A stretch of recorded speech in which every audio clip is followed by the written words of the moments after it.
Hi everyone. Next up in our technical presentations is Megan Holdt. Megan is a postdoc research associate at the University of Cambridge over here in the UK. And she investigates relationships between mantle dynamics, surface processes, and geothermal energy. Her role in Project InnerSpace is to create a new high-resolution global map of both crustal thickness and sedimentary thickness, two important parameters in inputting and understanding the heat flow budget. So without further ado, I kick it over to Megan to take us through our technical session. Megan, over to you. Thank you.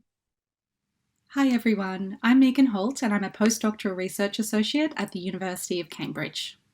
Together with Nikki White, I'm providing global sedimentary and crustal thickness constraints as part of Project InnerSpace's Phase 1 Global Mapping Project. I'd like to start by sharing why constraining crustal and sedimentary thickness is important in the context of geothermal exploration. These constraints have two applications. The first relates to estimating heat flux. The thickness of both the crust and of the sedimentary column are used as key inputs to constrain surface heat flux. As the thickness of these layers varies spatially, the heat flux at the surface will also vary in response. So of course, the accuracy of any heat flux prediction will depend on the accuracy of both the sedimentary thickness and crustal thickness predictions, among other constraints. The second application relates to the drilling of exploration wells. By identifying the total depth of the sediment and also how the sediment varies within a basin, we can better predict whether it's feasible and where it's feasible to drill to a specific temperature. Our research group at Cambridge has been compiling sedimentary and crustal thickness estimates for a number of years. The image here shows the data distribution of seismic and well data. We have seismic reflection profiles in blue, seismic wide-angle profiles in red, receiver functions in green, and wells in a bright pink. The seismic reflection and wide-angle data constrain the sedimentary thickness, and wherever these profiles image the moho, we also have a constraint on crustal thickness. Onshore, where we have receiver functions, these provide an estimate of continental crustal thickness. The wells give us an estimate of the total sedimentary thickness because each of the wells that we've incorporated into our dataset intersect the basement. Collectively, these data can be used to improve upon existing estimates of global sedimentary and crustal thickness.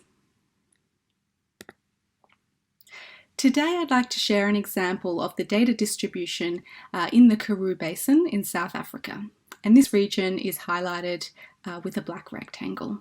And I'll focus on the sedimentary thickness component of our work. So here we've zoomed into the Karoo Basin. The black dashed outline highlights the extent of the basin. The grey highlights the basement outcrop. And the blue line identifies the present-day coastline. So the Karoo is an onshore basin, and the colours represent the thickness of the sediment. In this example, the estimated sedimentary thickness comes from the global grid of Lasky and Masters. You can see that the predicted sediment reaches a maximum thickness of 5 kilometres. On the right-hand side, we're showing constraints from our work, which include both well and seismic data. Within the Karoo Basin itself, the majority of data were originally compiled by Stephanie Schreiber-Ensslin, who published a study in 2015. And we've been able to incorporate these data into our global dataset. And you can see that these constraints suggest that the Karoo Basin is likely to be significantly thicker than 5 kilometres. If we interpolate between these measurements, you can see that the thickest sediment reaches a maximum thickness of around 9 kilometres. And in addition, the region of exceptionally thick sediment has also shifted slightly to the south. The measurements that we incorporate into our dataset undergo a QC process. So one of the important QC steps is to ensure that the data are recording similar values in instances where they intersect. And this is especially the case when we're dealing with different types of data. So if we colour our measurements by data type, you can see the location of wells in pink, of seismic reflection lines in blue, and our two wide-angle refraction profiles in red. If we zoom into this region here in the west of the Karoo Basin, which I'm showing on the left, this area contains all three types of data, and we can compare the measurements in more detail. In particular, we have three regions where different data sets are recording information about the basement depth.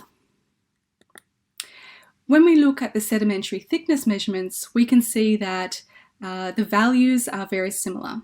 So this gives us confidence that the interpretation of the sediment basement interface on seismic reflection profiles is accurate, and the method used to depth convert seismic reflection profiles is also robust. In the case of the Karoo, I didn't filter out any measurements. However, there have been instances in other regions where measurements are misaligned. And in these instances, we go through a process to determine which interpretation or which data set to incorporate. These quality control steps mean that ultimately we generate a coherent grid when we interpolate between the measurements. Before I show an example from another basin, I wanted to discuss the metadata that we'll be sharing as part of this product. So alongside the grid, we'll be sharing three pieces of information. First, we'll be sharing the location of each measurement alongside the grid. This is an important quality assurance step because the end user can see where is it that we have high quality or high accuracy constraints, and where is the grid simply an interpolation between two measurements. Of course, there'll be greater uncertainty in the regions where we don't have constraints, so it's particularly useful for the end user to know the distribution of measurements. Secondly, we'll be sharing the type of data that was used to constrain the sedimentary thickness. So again, the end user can see whether a measurement was from a well that intersected the basements or from a depth converted seismic reflection profile, for example. And finally, we'll also be including information on the source of each measurement. In the case of the Karoo Basin, the constraints originate from 6 different studies, and I list these studies here below the image. And you could access these articles to learn more about, say, the stratigraphy of the basin, the temperatures encountered by the wells, the composition of the basement rock. So this is all important information for geothermal exploration, and the metadata will essentially guide the end user to this information. I'd like to share 2 more examples, both from the west coast of Africa.